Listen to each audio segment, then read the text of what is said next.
So we talked about how we had the teeter-totter, where when we have high confidence, we tend to not think lower of ourselves. So our humility would go down, or vice versa. If we have low confidence, then our being humbled, or having a humble or a view of ourselves, a lowly view of ourselves, would go up.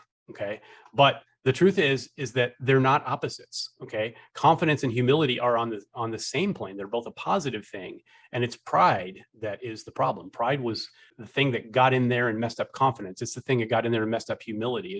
It's the enemy to both of these. So we need to look at confidence, or our ability to be able to do the task or to complete whatever it is. We have to look at that as something that we need to have high confidence. But then humility also, we need to look at that differently too. So humility is not a poor vision of yourself. It's not being aware of your weaknesses. That's not what humility is. It's a small part of it, but it's different. It's different.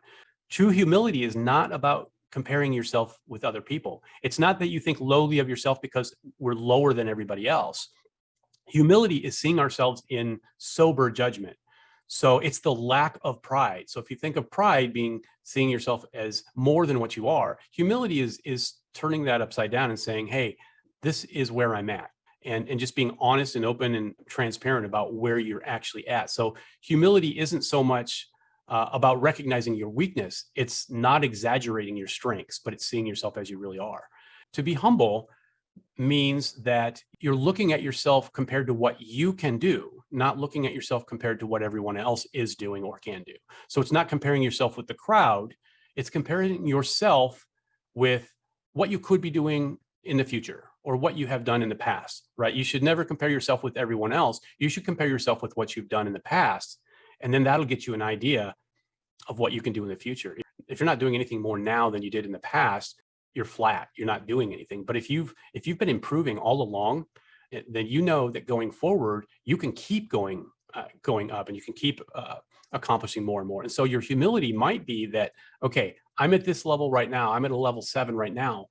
And that's where I'm at. I'm not higher than that. There are a lot of people higher than me, but I'm going to keep getting better. So I am going to get there. So humility can also be aligned with confidence. Maybe if somebody asks you, so how do you rank yourself amongst managers in the whole country? You might say, I feel pretty confident about running my store. We have pretty good numbers.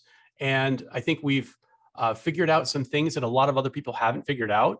And so I'm pretty confident in that. But I do know that we still have a lot to learn. So there's a lot more to learn. And I recognize that there's probably several managers out there with more experience that have, a leg up on what we're doing. So in this case, humility would be high and confidence is high.